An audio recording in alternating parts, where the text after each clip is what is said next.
Muy buenas tardes, respetables hermanos y hermanas.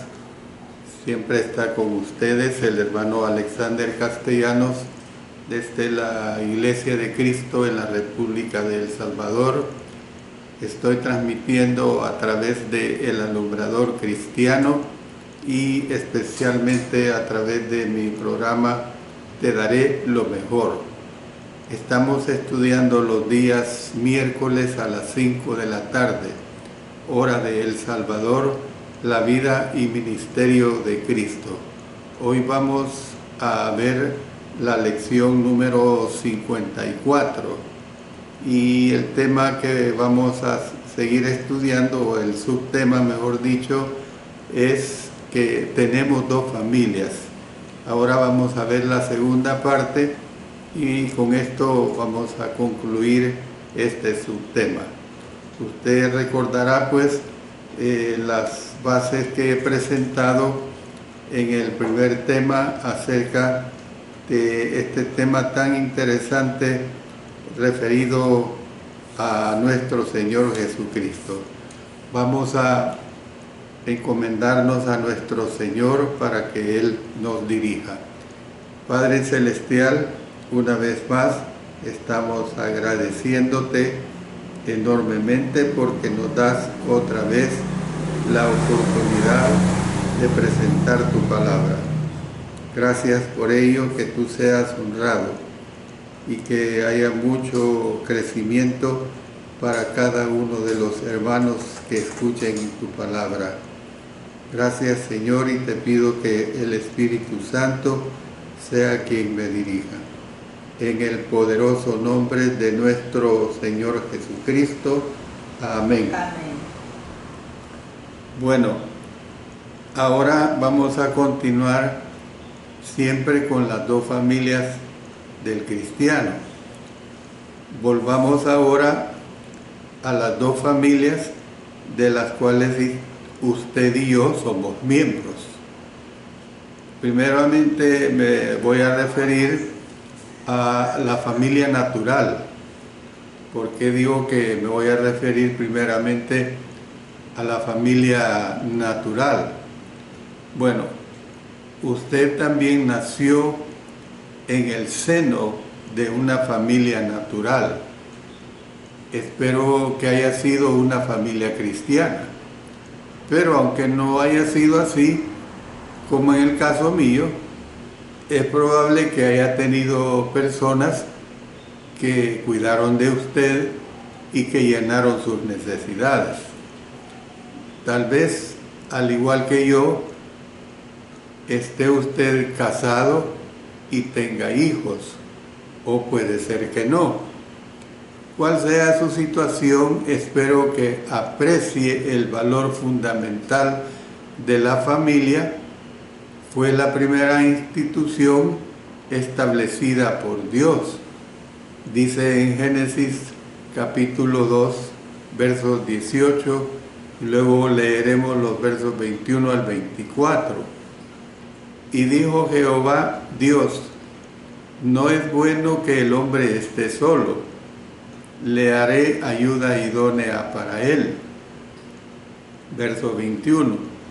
Entonces Jehová Dios hizo caer sueño profundo sobre Adán, y mientras éste dormía, tomó una de sus costillas y cerró la carne en su lugar. Y de la costilla que Jehová Dios tomó del hombre, hizo una mujer y la trajo al hombre. Dijo entonces Adán: esto es ahora hueso de mis huesos y carne de mi carne. Esta será llamada varona, porque del varón fue tomada. Por tanto dejará el hombre a su padre y a su madre, y se unirá a su mujer, y serán una sola carne. Y estaban ambos desnudos, Adán y su mujer, y no se avergonzaban. Luego en Génesis 4:1 nos dice: conoció Adán a su mujer Eva, la cual concibió y dio a luz a Caín, y dijo: por voluntad de Jehová he adquirido varón. Y podemos nosotros ver pues que todavía es la piedra angular de la sociedad, o sea, hablando de la familia. Lamentablemente hay quienes no han comprendido cuán importante es la familia. Hay quienes abandonan a sus familias, mientras que otros las descuidan. Hay padres que no cuidan de sus hijos y algunos hijos no cuidan de sus padres ancianos. El apóstol Pablo escribió que si alguno no provee para los suyos y mayormente para los de su casa, ha negado la fe y es peor que un incrédulo. 1 Timoteo 5:8. Otra enseñanza que dio el apóstol es que los hijos y los nietos deben aprender. Mire lo que dice en 1 Timoteo 5:4. Pero si alguna viuda tiene hijos o nietos, aprendan estos primero a ser piadosos para con su propia familia y a recompensar a sus padres, porque esto es lo bueno y agradable delante de Dios. Bueno, esto es lo que podemos decir referente a la familia natural, pero entremos al ámbito de lo que concierne a la familia espiritual. Esto es lo más determinante que vamos a estar viendo.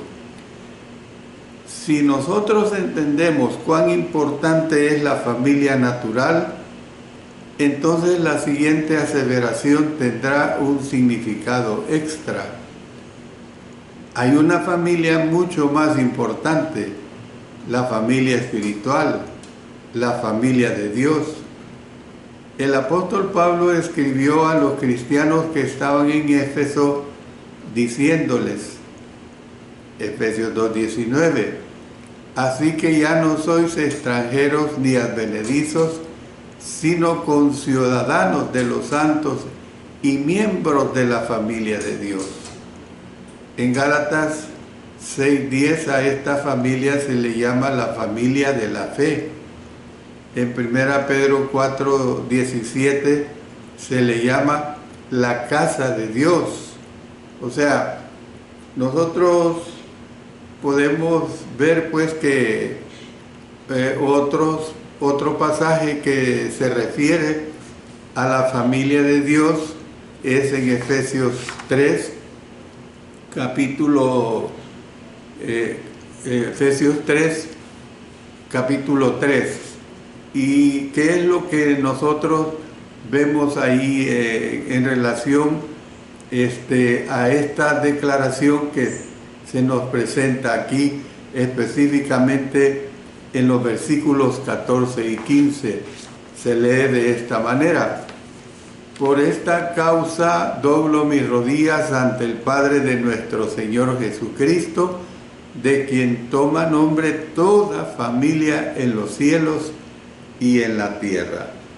Entonces, hay una interrogante que tenemos que hacernos. ¿Cuál es esta familia espiritual? Bueno, el apóstol Pablo dijo que esta familia espiritual es la iglesia. Y esto fue lo que le dijo a Timoteo. Miren lo que tenemos en 1 Timoteo 3, 14 y 15. Te escribo para que sepas cómo debes conducirte en la casa de Dios, que es la iglesia del Dios viviente, columna y baluarte de la verdad. Entonces nosotros podemos ver pues que en esta familia Dios es nuestro Padre.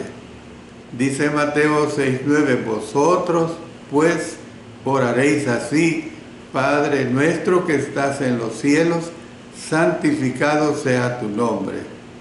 Luego en Romanos 1:7, a todos los que estáis en Roma, amados de Dios, llamados a ser santos, gracia y paz a vosotros de Dios, nuestro Padre, y del Señor Jesucristo.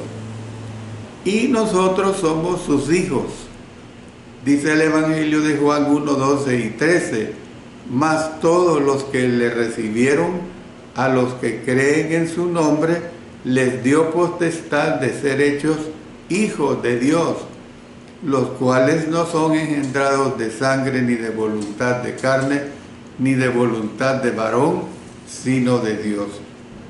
Y luego, si pasamos a Romanos capítulo 8, versículos 14 y 15, dice, porque todos los que son guiados por el Espíritu de Dios, estos son hijos de Dios. Pues no habéis recibido el espíritu de esclavitud para estar otra vez en temor, sino que habéis recibido el espíritu de adopción, por el cual clamamos Abba Padre. Entonces nosotros podemos ver pues que el apóstol Pablo citó estas palabras de Dios. Vamos a 2 Corintios 6, 18. Y seré a vosotros por Padre, y vosotros me seréis hijos e hijas, dice el Señor Todopoderoso. Entonces lo que nosotros vemos que en esta casa espiritual los demás miembros de la iglesia son nuestros hermanos y hermanas. Y hay una serie de versículos bíblicos que hacen relación a esta relación espiritual. Voy a leer algunos de ellos. Miren lo que dice en Hechos 6:3. Buscad pues, hermanos, de entre vosotros a 7 varones de buen testimonio, llenos del Espíritu Santo y de sabiduría, a quienes encarguemos de este trabajo. Luego dice en Romanos 16:1, os recomiendo además nuestra hermana Febe, la cual es diaconisa de la iglesia en Cencrea. Y así vamos a encontrar en Corintios, en Filemón, esa relación, pues. Santiago, por ejemplo, dice en su capítulo 2, versículo 15, y si un hermano o una hermana están desnudos y tienen necesidad del mantenimiento de cada día. Entonces, ¿qué es lo que podemos nosotros ver? Que Jesús también nos llama a sus hermanos. Miren lo que nos dice Hebreos 2:11, porque el que santifica y los que son santificados, de uno son todos, por lo cual, fíjense, póngale cuidado a esto, no se avergüenza de llamarnos hermanos. Entonces, ¿cómo es que llegamos a ser parte de esta familia? Bueno, Jesús dijo que llegamos a ser parte de su familia cuando oímos, cuando hacemos la palabra. Eso es bien claro. Por eso el apóstol Juan escribió que llegamos a ser hijos de Dios por medio de un nuevo nacimiento. Él dice en su evangelio en el capítulo 1, versos 11 al 13, a lo suyo vino y los suyos no le recibieron, mas a todos los que le recibieron, a los que creen en su nombre, les dio potestad de ser hechos hijos de Dios, los cuales no son engendrados de sangre, ni de voluntad de carne, ni de voluntad de varón, sino de Dios. Aquí mismo en el Evangelio de Juan dice en el capítulo 3, versículos 3 y 5, respondió Jesús y le dijo, de cierto te digo que el que no naciere de nuevo no puede ver el reino de Dios. Respondió Jesús, de cierto te digo que el que no naciere de agua y del Espíritu no puede entrar en el reino de Dios. Por eso es que nosotros vemos que Lucas consignó, que las personas llegaron a ser la parte de la familia de Dios, la iglesia, cuando creyeron en Cristo, cuando se arrepintieron de sus pecados, y cuando se bautizaron, o sea, cuando fueron sumergidos en agua para el perdón de los pecados. Por eso cuando en el día de Pentecostés al apóstol Pedro, aquella multitud reunida en este día de fiesta especial para los judíos, día de Pentecostés, le preguntan, porque el apóstol Pedro declara lo siguiente: sepa pues ciertísimamente toda la casa de Israel que a este Jesús, a quien vosotros crucificasteis, Dios le ha hecho Señor y Cristo. Y dice que al oír esto se compungieron de corazón y dijeron a Pedro y a los otros apóstoles: varones hermanos, ¿qué haremos? Pedro les dijo: arrepentíos y bautícese cada uno de vosotros en el nombre de Jesucristo para perdón de los pecados, y recibiréis el don del Espíritu Santo. Y luego trasladémonos al verso 41. Así que los que recibieron su palabra fueron bautizados, y se añadieron aquel día como 3,000 personas. Y el verso 47 nos dice: alabando a Dios, y teniendo favor con todo el pueblo, y el Señor añadía cada día a la iglesia los que habían de ser salvos. Entonces usted puede ver que así es como se constituye la familia espiritual. Es decir, nosotros tenemos que entender, por ejemplo, hay una aclaración que en la nota, en la Reina Valera se lee iglesia, en Hechos 2:47 en una de las versiones se lee número, en fin, esto es bien clara esta situación. Entonces, cuando nosotros vemos todo esto significa, o mejor dicho, esto no significa que haya 3 maneras de llegar a ser parte de la familia de Dios. O sea, usted puede ser parte de la familia de Dios por arrepentirse y punto, ya es familia de Dios. O usted puede ser parte de la familia de Dios por confesar a Cristo y punto, y usted ya es la familia de Dios. O usted puede puede bautizarse y punto, y ser parte de la familia de Dios. O sea, si no hay arrepentimiento, si no hay confesión de sus pecados, o sea, si no hay un cambio de vida, no implica que usted ya entra al Señor. Implica que usted debe confesar a Cristo, arrepentirse de sus pecados y ser bautizado para recibir el perdón de sus pecados e inmediatamente ser añadido a la iglesia de Cristo, la iglesia que Él compró con su propia sangre. Por eso es que le estoy diciendo que esto no significa que haya 3 maneras de llegar a ser parte de la familia de Dios, sino que Jesús, Juan y Lucas se estaban refiriendo a un mismo proceso. ¿En qué consiste ese proceso? Bueno, se lo acabo de explicar en base a la palabra de Dios. Es decir, oímos la palabra que produce fe. Dice Romanos 10:17, así que la fe es por el oír, y el oír por la palabra de Dios. Luego debemos hacer esa palabra por medio de arrepentirnos de nuestros pecados. Por eso dice Lucas 13:3, os digo, no, antes si no os arrepentís, todos pereceréis igualmente.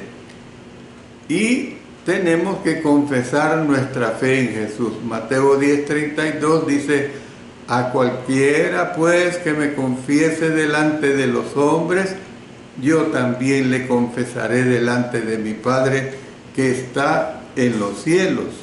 Y yo le estoy remachando esto porque es bien importante ser bautizados, o sea, sumergidos en agua. El que creyere y fuere bautizado será salvo, mas el que no creyere será condenado. Marcos 16, 16. Al apóstol Pablo, cuando iba camino a Damasco, se le dice en Hechos 22, 16, ahora pues, ¿por qué te detienes? Levántate, y noten la conjunción y. No estamos con la palabra o, la palabra o es opcional, pero cuando tenemos la conjunción y, eso indica que es seguido de la acción que está hablando. Levántate y bautízate y lava tus pecados invocando su nombre.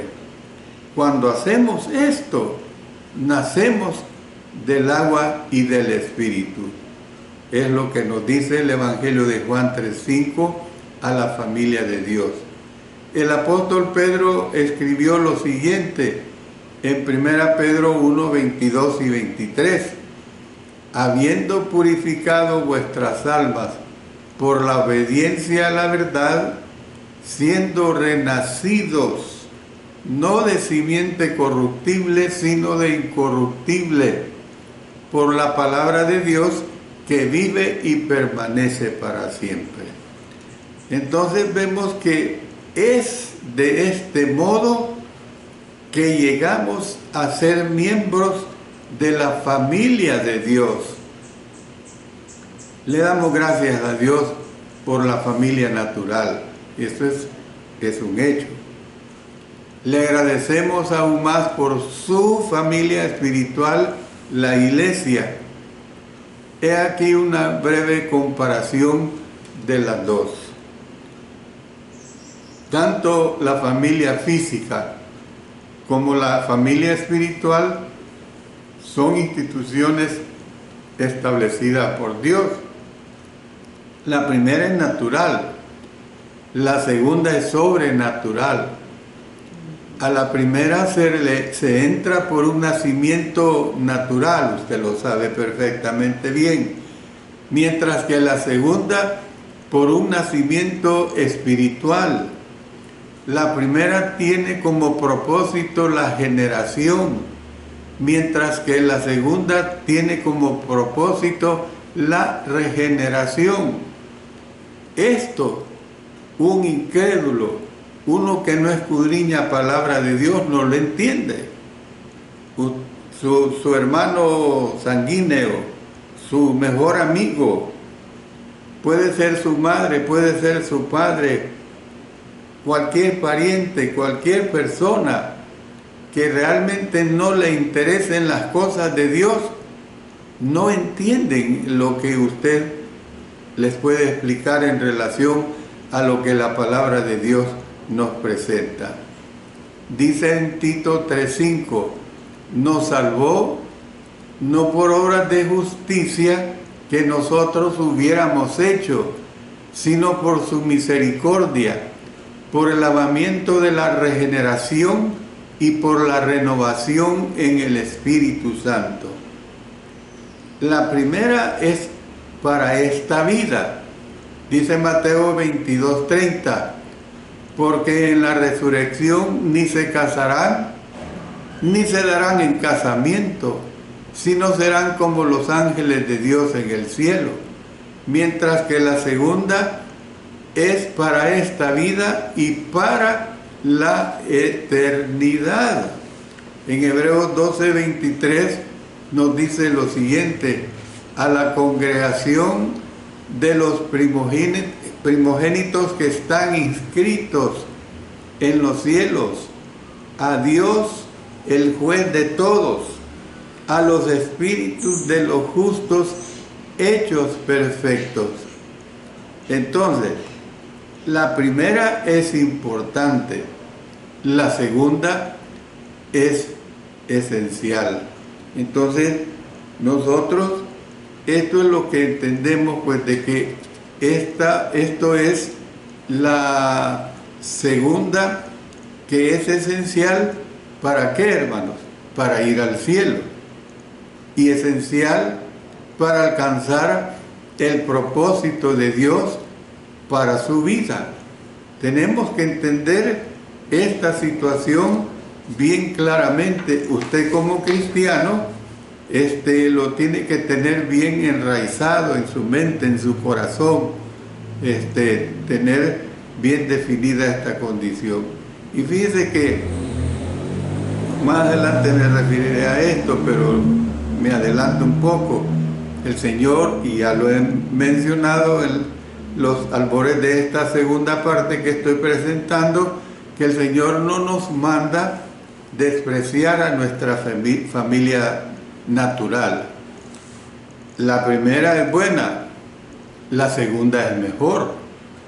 Debemos añadir que la entrada en las dos es posibilitada por el sufrimiento. En la primera, por el sufrimiento de nuestra madre, y en la segunda, por el sufrimiento de Jesús en la cruz por medio de nuestros pecados. Mire lo que nos dice Hechos 20:28. Por tanto, mirad por vosotros y por todo el rebaño en que el Espíritu Santo os ha puesto por obispos para apacentar la iglesia del Señor, la cual Él ganó por su propia sangre. Luego en Efesios 5:23 y 25, porque el marido es cabeza de la mujer, así como Cristo es cabeza de la iglesia, la cual es su cuerpo y Él es su Salvador. Maridos, amad a vuestras mujeres, así como Cristo amó a la iglesia y se entregó a sí mismo por ella. Entonces, lo que vemos es que el verdadero parentesco reside en participar en una misma experiencia, un mismo interés, una misma obediencia y un mismo objetivo. Es en la familia de Dios, la iglesia, donde encontramos todos los anteriores. Son innumerables las veces que oímos a algún miembro de la iglesia decir que se siente más cercano a sus hermanos y hermanas en Cristo que a sus hermanos y hermanas carnales. Es cierto, esto es lamentable decirlo, pero así sucede en muchos casos. No hay palabra para expresar cuán maravilloso es ser parte de la familia de Dios. Hay personas que, por ejemplo, tal vez fue un deseo expresado de decir, y a mí me gustaría haber sido parte de la familia real. Yo les digo, en mi caso no, hermano. Yo estoy feliz con ser parte de la familia de Dios. Amén. Es lo mejor que puede haber. O hay personas que dicen, cuánto me hubiera gustado tener un padre multimillonario. Sí, es bueno, no les digo que no, pero yo estoy contento porque tengo un padre que la palabra multimillonario se queda cortita, porque mi Padre Celestial es dueño del universo. Amén. Mi Padre Celestial es dueño de mi alma. Mi Padre Celestial es dueño de todo. Sin embargo, pues, ninguno de estos anteriores privilegios se compara, hermanos, con formar parte de la familia del Señor en la que Dios es el Padre. Nosotros tenemos que entender claramente esta situación, pues, en vista de que la familia espiritual es tan importante. Jesús enseñó que la lealtad a esta familia debe trascender todas las demás lealtades. Voy a ponerle un ejemplo que tenemos en el Evangelio de Lucas, capítulo 9, y vamos a leer desde el verso 59 hasta el 62. Y dijo a otro: sígueme. Él le dijo: Señor, déjame que primero vaya y entierre a mi padre. Jesús le dijo: deja que los muertos entierren a sus muertos, y tú ve y anuncia el reino de Dios. Entonces también dijo otro: te seguiré, Señor, pero déjame que me despida primero de los que están en mi casa. Y Jesús le dijo: ninguno que poniendo su mano en el arado mira hacia atrás es apto para el reino de Dios.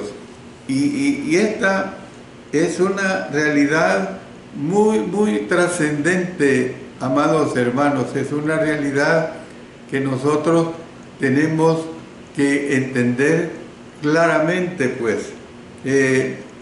Podría usarse como ilustración de prioridades incorrectas en cuanto a lealtad a la familia. En el caso de cada uno de nosotros, usted lo sabe, cada quien en esta lección que estoy dando puede hacer sus propias aplicaciones de lo que estoy diciendo, de situaciones personales que les han pasado. Las siguientes son las sorprendentes palabras que dijo en Lucas 14:26.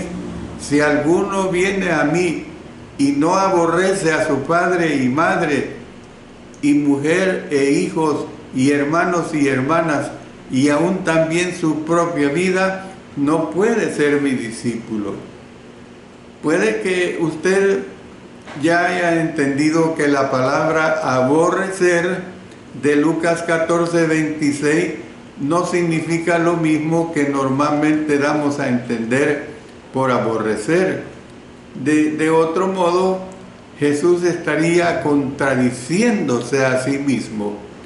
En el Sermón del Monte, ya lo estudiamos, por cierto, Él enseñó que se debe amar a los enemigos.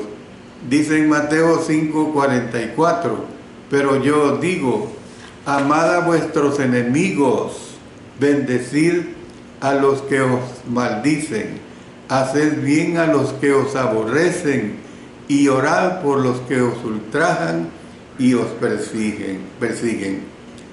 Obviamente, Él jamás nos mandaría amar a nuestros enemigos, mandando al mismo tiempo aborrecer a nuestra familia. Él no podría dar semejante instrucción, semejante declaración. La aparente discrepancia desaparece cuando descubrimos que la palabra aborrecer se usa a veces en la Biblia para dar a entender amar menos. Dice en Deuteronomio 21:15, si un hombre tuviere dos mujeres, la una amada y la otra aborrecida, y la amada y la aborrecida le hubieren dado hijos, y el hijo primogénito fuera de la aborrecida. Que este es el significado de aborrecer en Lucas 14:26, resulta aparente cuando comparamos esa aberración con otra parecida de Mateo 10:37, que nos dice: el que ama padre o madre más que a mí no es digno de mí. El que ama hijo o hija más que a mí no es digno de mí. Por lo tanto, lo que Cristo estaba diciendo en Lucas 14:26 era que nosotros debemos amar a nuestra familia natural menos que a Él y a Dios. Sin embargo, debemos tener el cuidado de no diluir las palabras radicales de Lucas 14 hasta el punto de que pierdan su impacto. ¿Por qué estoy diciendo esta situación? Es decir, que nuestro amor por Dios y por su familia debe ser tan grande que en comparación a nuestro amor por nuestra familia natural, se le podría llamar aborrecimiento. Bueno, si esta aseveración necesitara ser ampliada, usted podría probar algunas ilustraciones. Como le digo, usted puede hacer aplicaciones en relación a la vida cristiana que el Señor le ha dado, sea corta, sea mediana o sea larga. Una vez más, se recalca que esto no significa que debemos descuidar nuestra familia natural.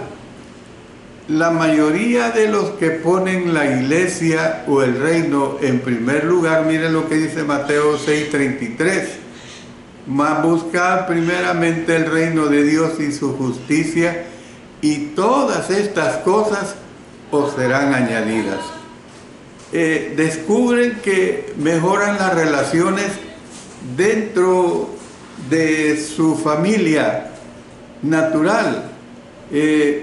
Nosotros podemos decir pues que guardar esta norma, ser leal primero a nuestra familia espiritual, es el más grande favor que le podemos hacer a nuestra familia terrenal.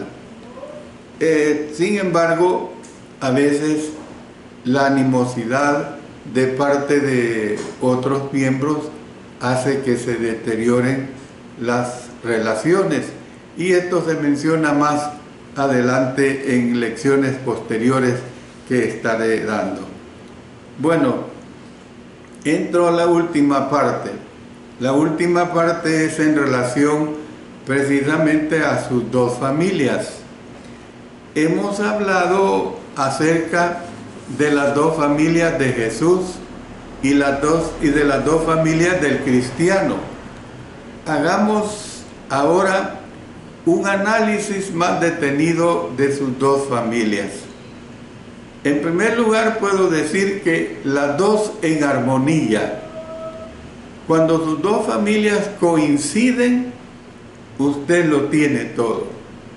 Qué hermoso es que usted pertenece a su familia natural, es cristiano, o que diga pertenece a su familia natural, y luego usted se hace de la familia espiritual, se es cristiano. Qué hermoso es eso. Volvamos por un momento al relato con que comenzamos. Como ya es conocido, después de haber consignado el incidente a los autores, aparentemente no les interesó contarnos lo que pasó después. Después de la reprensión de Jesús, se quedaron cerca la madre y los hermanos de éste. Después de terminar de enseñar a la multitud, conversó él con su familia. No se nos informa de ello, pero si de algo podemos estar seguros, ello es que Jesús no permitió que sus familiares ni nadie más le impidieran cumplir su misión. Nadie iba a llevárselo a un reposo forzado.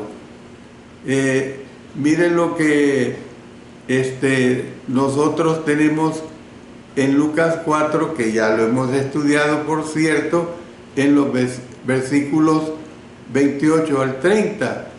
Al oír estas cosas, todos en la sinagoga se llenaron de ira, y levantándose le echaron fuera de la ciudad y le llevaron hasta la cumbre del monte sobre el cual estaba edificada la ciudad de ellos para despeñarle. Mas él pasó por en medio de ellos y se fue. Él bien podía evitar que 4 hermanos lo llevaran a rastras a donde no deseaba ir. También podemos tener suficiente certeza de que Jesús no pasaba por alto a su familia cuando se tomaba recesos de su trabajo. Tanto su madre como sus hermanos volverán a aparecer en el relato de su vida, y no hay indicio de que Cristo hubiera roto lazo con ellos. Usted sabe bien cómo es que su madre le buscó, cómo es que el Señor le encomendó su madre a Juan, y es algo que ya lo hemos desglosado ampliamente, y es una preocupación que él tuvo desde la cruz. No obstante, el propósito al volver a las relaciones de Jesús con su familia es recalcar que esta historia tuvo un final feliz. Con el tiempo, sus hermanos llegaron a creer en él. Dice la Escritura que después que resucitó, se apareció entre otras personas a su medio hermano Jacobo. Dice la Escritura que su madre y sus hermanos estaban con los apóstoles cuando estos esperaban en Jerusalén la venida del Espíritu Santo. La Escritura nos enseña que Jacobo llegó a ser uno de los dirigentes de la iglesia en Jerusalén. Bueno, hay tanta evidencia acerca de esto. El historiador Eusebio nos dice lo siguiente: un historiador de la iglesia dijo que los demás hermanos también sirvieron como dirigentes en diferentes congregaciones. Miren lo que dice 1 Corintios 9:5. No tenemos derecho de traer con nosotros una hermana por mujer, como también los otros apóstoles y los hermanos del Señor y Cefas. En otras palabras, lo que el Señor está diciendo a través del apóstol Pablo, la familia natural de Jesús, al final llegó a formar parte de su familia espiritual. Esto es realmente muy importante. Yo puedo decir, tengo una esposa cristiana, tengo 3 hijas cristianas. Mi oración a Dios es que usted pueda tener esta clase de felicidad. Entonces se presenta por último los dos conflictos. Lamentablemente las dos familias pueden no siempre coincidir, y usted lo sabe, hermano y hermana que me está escuchando. A veces ocurren serios conflictos. Jesús previó esto cuando Él dijo: no penséis que he venido para traer paz a la tierra. No he venido para traer paz sino espada, porque he venido para poner en disensión al hombre contra su padre, a la hija contra su madre y a la nuera contra su suegra, y los enemigos del hombre serán los de su casa. Mateo 10, 34 al 36. Estos dos pasajes significan que Cristo, no significan, perdón, que Cristo deseara que hubiera discordia en las familias, sino que Él sabía que la naturaleza del Evangelio y la dedicación que éste exigía no serían entendidas por personas de mentalidad mundana, y que a veces serían inevitables los conflictos. Por eso es que usted tiene que entender esta relación que aquí se nos presenta. Lo que le estoy diciendo es que si a pesar de sus mejores esfuerzos por llevarse bien con los demás, su familia igual lo abandona, consuélese con saber que el Señor no le abandonará a usted. Mire lo que dice en Hebreos 13:5. Sean vuestras costumbres sin avaricia, contentos con lo que tenéis ahora, porque Él dijo: no te desampararé ni te dejaré. Yo termino diciendo lo siguiente: es mi oración que sus dos familias coincidan. Si esto no es así, le insto a hacer todo lo que está dentro de su alcance por llevar a sus seres queridos a la familia de Dios, la iglesia. Ningún esfuerzo que persiga ese fin se podrá considerar demasiado grande. Aún si no lo logra, tendrá el consuelo de saber que hizo lo que pudo. Termino acá y que el Señor nos ayude a vivir felices dentro de la familia espiritual. Oremos. Gracias, Padre Celestial, por la bendición de que hemos encontrado a ti y a tu familia, la cual es especial para ti y para nosotros. Permite pues que dentro de esta familia nosotros hagamos la obra y caminemos al cielo. En el nombre de nuestro Señor Jesucristo. Amén.